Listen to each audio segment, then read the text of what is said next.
Assalamualaikum warahmatullahi wabarakatuh. Bismillahirrahmanirrahim. Allahumma sholli ala Muhammad wa ala ali Muhammad. Kembali lagi di UBay Channel. Bagaimana kabar teman-temanku semuanya? Semoga Allah senantiasa menjaga keimanan, keistiqomahan, keislaman kita semuanya. Oke teman-teman, kali ini saya akan menampilkan tentang SKB tenaga pendidik. Nah, ini part kedua teman-teman. Yang sebelumnya teman-teman bisa lihat di part 1 ya. Kali ini saya akan fokus tentang regulasi-regulasi yang ada tentang pendidikan, walaupun tidak semuanya tentang regulasi. Teman-teman, sebelum memulai, mari kita bangun channel ini dengan sama klik subscribe, like, dan share ke yang lain. Oke teman-teman, sebelum memulai, saya menganjurkan yang pertama adalah perbaiki niat, yaitu kita niat mencari ilmu karena Allah, agar kita mendapatkan kemudahan dan keberkahan ya. Yang kedua adalah siapkan alat tulis teman-teman semuanya untuk persiapan SKB agar nanti bisa ditulis ilmu-ilmu yang baru. Pause sebelum dijawab. Nanti ada soal dan saya akan menjawabnya, tapi di pause dulu sebelum kalian mengetahui jawabannya. Catat ilmu yang baru atau istilah-istilah yang baru teman-teman. Terus yang terakhir adalah correct me if I'm wrong ya. Jika saya salah silakan dikoreksi di kolom komentar. Nomor 1. Undang-Undang Republik Indonesia nomor 14 tahun 2005 merupakan salah satu undang-undang yang penting dalam dunia pendidikan karena mengatur tentang apa teman-teman? Ya, jawabannya adalah tentang guru dan dosen teman-teman ya. Ingat ya, 2005 nomor 14 itu tentang guru dan dosen. Terus nomor 2, guru dapat diberhentikan tidak dengan hormat dari jabatan sebagai guru apabila melalaikan kewajiban dan dalam menjalankan tugas selama berturut-turut berapa bulan. Ya teman-teman, kita ketahui ada beberapa faktor seorang guru bisa diberhentikan.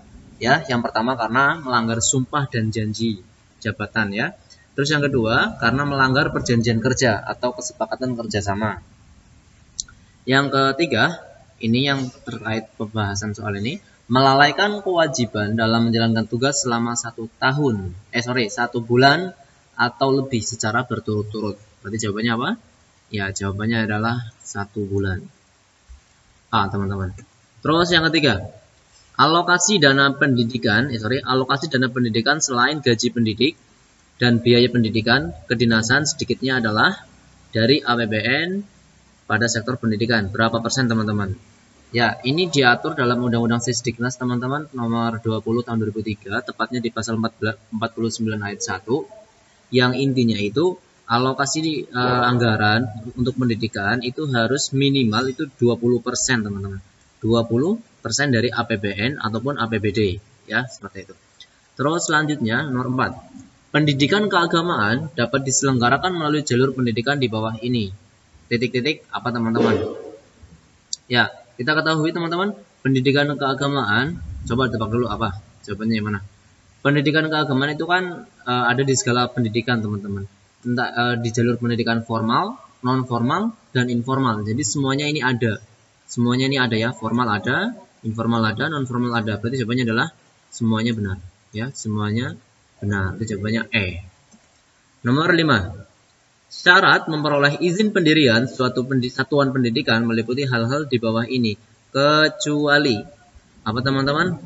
Ya, terkait syarat itu ada 6 syarat teman-teman ya. Ada 6 syarat ya tentang isi pendidikan, ini benar. Isi pendidikan boleh, sarana prasarana pendidikan iya, pembiaya pendidikan iya. Ini ada 3 lagi. Terus sistem evaluasi, manajemen dan proses pendidikan, dan jumlah dan kualifikasi tenaga pendidik ya. Pendidik dan tenaga pendidikan. Berarti jawabannya yang benar adalah kecuali, yaitu A. Lokasi ini nggak dibahas teman-teman, nggak dibahas lokasi. Yang nomor 6. Rintisan Sekolah Bertaraf Internasional atau RSPI ditiadakan pada tahun 2013 karena membatasi akses hak warga negara untuk mengenyam kualitas pendidikan yang baik. Lembaga negara yang mengeluarkan keputusan peniadaan RSPI adalah A. MPR, B. DPR, C. MK, D. Presiden, E. Menteri Pendidikan dan Kebudayaan. Apa teman-teman? Dulu kita kenal ya namanya RSPI. Itu sudah dihapuskan teman-teman. Ada yang menggugat dan gugatan itu di ACC oleh Mahkamah Konstitusi ya. Disetujui oleh Mahkamah Konstitusi. Jadi jawabannya adalah C teman-teman. Lanjut nomor 7. Di bawah ini merupakan jenis-jenis pendidikan informal yang ada di Indonesia. Kecuali ya apa teman-teman, pendidikan informal. Ya, dari sini kita sudah tahu ya, ada satu yang bukan informal, yaitu pasca sarjana. Karena pasca sarjana adalah sekolah atau pendidikan formal yang diakui oleh pemerintah kita. Nomor 8. Besar biaya satuan bantuan operasional sekolah atau BOS yang diterima oleh sekolah dihitung berdasarkan jumlah siswa. Dalam hal ini, ketentuan biaya yang diterima untuk sekolah menengah pertama SMP ya, ini kata kuncinya SMP. Berapa biayanya teman-teman? Ya, kalau bendahara BOS mungkin tahu ya, tapi kalau bukan ya harus tahu juga karena ini terkait sekolahan teman-teman. Nah, kalau untuk SD itu 580.000 teman-teman. Ini per siswa per tahun ya. Kalau SD ini, kalau SMP itu 710 teman-teman. Jadi jawabannya adalah 710, bukan segini. Ini bukan 710. Kita lanjut. Nomor 9. Pendidikan anak usia dini atau PAUD merupakan pendidikan yang diselenggarakan sebelum jenjang pendidikan dasar. Berkaitan dengan hal tersebut, pendidikan anak usia dini dapat dikategorikan dalam jalur pendidikan formal adalah, nah perlu ketahui teman-teman, PAUD itu adalah sebelum jenjang pendidikan dasar. Jadi ada pendidikan dasar, pendidikan menengah, dan pendidikan tinggi. Jadi kalau PAUD itu adalah sebelum persiapan teman-teman. Nah, cuman PAUD itu bisa dikatakan dalam jalur pendidikan formal itu lembaga apa teman-teman? Pendidikan apa? Nah, kita ketahui PAUD itu yang di formal itu ada TK dan RA teman-teman. TK dan RA. Kalau pendidikan anak usia dini yang jalur pendidikan non formal itu adalah TPA. Ini TPA dan bentuk-bentuk yang lain atau kelompok bermain. Nah, ini disebut non formal. Yang ini non formal ya. Terus kalau PAUD yang pendidikan informal itu keluarga. Ini non ya.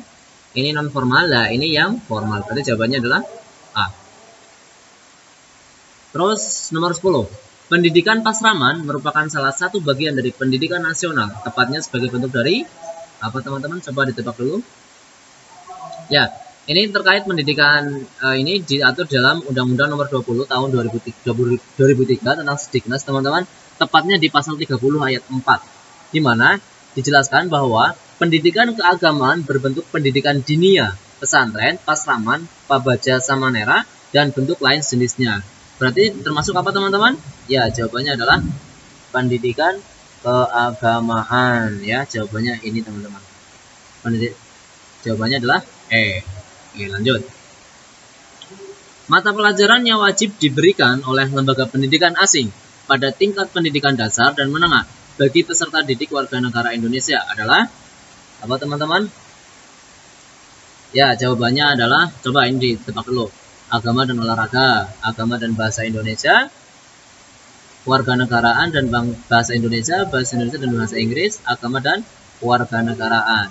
Jawabannya adalah teman-teman itu ada di pasal 65 ayat 2 ya, tentang lembaga pendidikan asing itu harus minimal memberikan ini ya, agama dan warganegaraan, yaitu jawabannya E teman-teman. Karena Indonesia identik dengan negara yang ketuhanannya Maha Esa, mengakui agama dan nasionalisme teman-teman. Terus yang ke-12, organisasi profesi guru ya, organisasi profesi guru mempunyai kewenangan di bawah ini kecuali teman-teman. Ya, kita ketahui organisasi profesi guru itu menetapkan dan menegakkan kode etik guru. Ya, ini benar teman-teman. Ini benar ya. Ini benar. Memberikan perlindungan profesi guru benar teman-teman. Memajukan pendidikan nasional benar. Memberikan bantuan hukum pada guru benar. Mengupayakan peningkatan kesejahteraan guru. Ya, salah ini teman-teman. Ini bukan tugas bukan tugas organisasi profesi guru soal kesejahteraan. Nomor 13. Dilaksanakan berdasarkan prinsip otonomi, akuntabilitas, jaminan mutu, dan evaluasi yang transparan merupakan pengelolaan pada satuan pendidikan. Satuan pendidikan apa teman-teman? Ya, jawabannya adalah satuan pendidikan tinggi teman-teman. Pendidikan tinggi ini adalah otonomi. Ya, otonomi ini full. dari lembaga pendidikan itu, akuntabilitas, jaminan mutu, ya adanya BNPT dan seterusnya. Nomor 14. Pendidikan karakter bangsa melalui PAUD-NI, ya teman-teman. Melalui PAUD-NI diharapkan dapat mencapai sasaran utama pada tahap ketiga yang berlangsung pada tahun, ya PAUD-NI itu ada tahap ketiga teman-teman. Ya tahap 1 itu antara 2010 sampai 2014, ya. Kalau tahap 2 itu antara 2015 sampai 2019. Kalau tahap 3 itu antara 2020 sampai 2024. Berarti jawabannya adalah D, teman-teman. Ya, jawabannya D. Oke, kita lanjut. Ya, lanjut. BOS dapat digunakan untuk membiayai komponen-komponen yang tercantum di bawah ini, kecuali. Nah, ini yang legal, teman-teman. Yang diakui atau yang sesuai prosedural.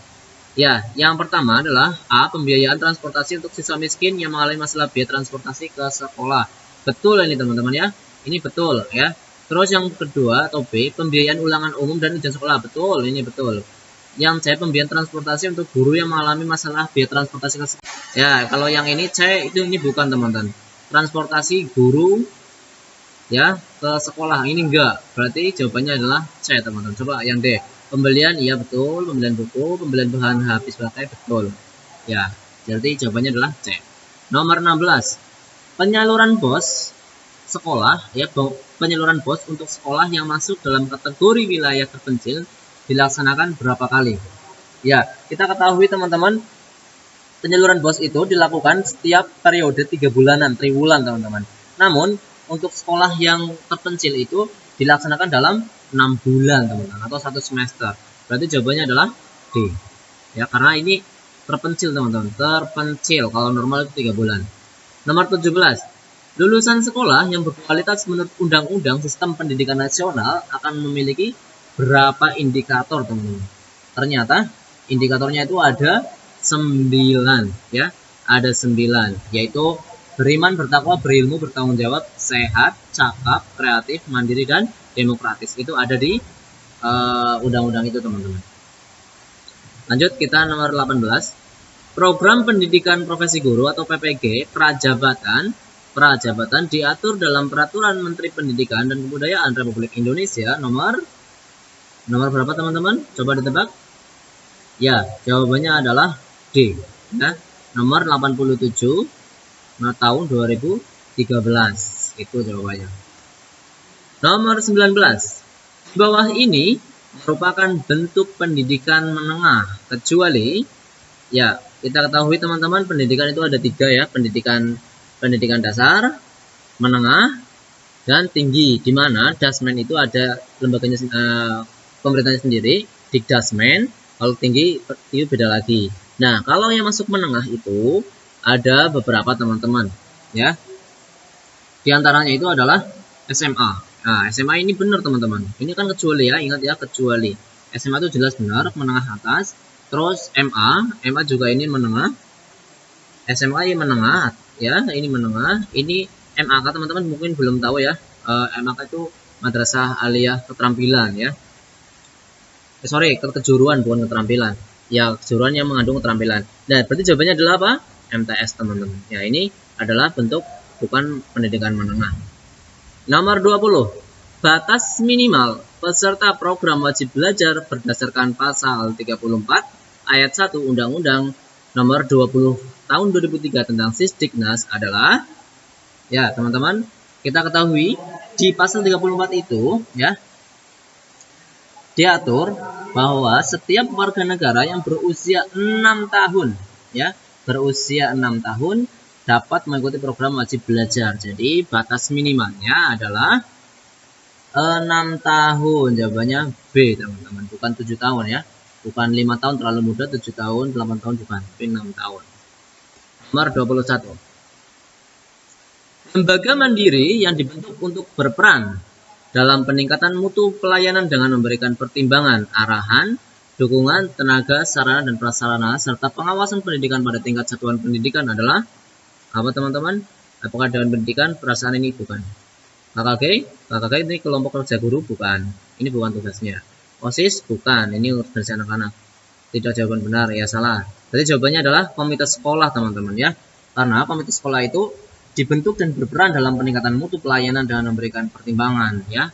Kalau kita ketahui sebagaimana dalam sebuah lembaga pendidikan itu biasanya melibatkan komite sekolah dalam membuat apa-apa. Entah itu rancangan desain kurikulum mungkin tidak ya, atau anggaran ya, pengadaan barang dan seterusnya. Itu biasanya dilibatkan. Nomor 22. Mata pelajaran antropologi merupakan salah satu mata pelajaran karakteristik penjurusan yang diujikan dalam ujian nasional tingkat SMA untuk jurusan apa teman-teman? Antropologi. Ya, kalau kita IPA tahu lah ya, kimia, fisika, matematika dan seterusnya. IPS juga, sorry ini salah ya, ini salah. IPS salah, agama ya salah. Berarti jawabannya adalah bahasa, teman-teman. Jadi dalam bahasa itu harus ada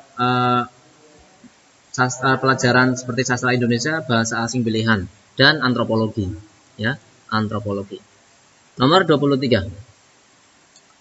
Kurikulum disusun sesuai dengan jenjang pendidikan dalam kerangka Negara Kesatuan Republik Indonesia dengan memperhatikan hal-hal di bawah ini. Kecuali apa teman-teman? Tebak dulu. Ya, kita lihat. Peningkatan akhlak mulia, benar enggak? Ini kan kecuali, berarti yang salah ya. Peningkatan akhlak mulia ini benar teman-teman. Berarti ini jawabannya bukan ini. Terus peningkatan kualitas tempat belajar, ini kualitas tempat. Apakah benar? Coba kita tinggal dulu. Dinamika perkembangan global, ya benar teman-teman. Ya, berarti ini bukan jawabannya. Peningkatan potensi peserta didik jelas, ya, berarti bukan ini. Tuntutan dunia kerja, iya teman-teman, apalagi SMK ya. Berarti jawabannya adalah B, ya. Jawabannya adalah B, peningkatan kualitas tempat belajar, karena itu bukan kurikulum, bukan tujuan kurikulum. Nomor 24. Adi Vidyalaya adalah program pendidikan yang setara dengan A. SD, B. SMP, SMA, perguruan tinggi. Tidak ada yang benar. Jawabannya adalah Adi Vidyalaya itu program pendidikan yang sederajat dengan SD, teman-teman ya. Sederajat dengan SD, MI, paket A, atau diniah dasar. Jadi jawabannya adalah A. Nomor 25. Sebagai sarana untuk mendukung pengembangan profesi, pemerintah memberikan guru hak cuti. Hak cuti studi dengan masa cuti maksimal. Ini jadi hak cuti studi, teman-teman. Dengan masa cuti maksimal berapa, teman-teman? Ayo ditebak berapa? Dan ini cuti ini seorang guru itu tetap mendapatkan gaji, teman-teman. Ya. Gaji penuhnya tetap dapat, yaitu selama, jawabannya adalah selama 6 bulan teman-teman ya. Jawabannya adalah selama 6 bulan dan tetap mendapatkan gaji yang penuh. Oke teman-teman, matur nuwun, terima kasih telah mendengarkan uraian dari Ubah Channel. Buat teman-teman agar ini selalu terbangun channelnya, silahkan diklik subscribe dan di-share ke yang lain. Dan bila ada kesalahan mohon maaf, bila ada yang dikoreksi silahkan ditulis di kolom komentar. Sekian dari saya, wassalamualaikum warahmatullahi wabarakatuh.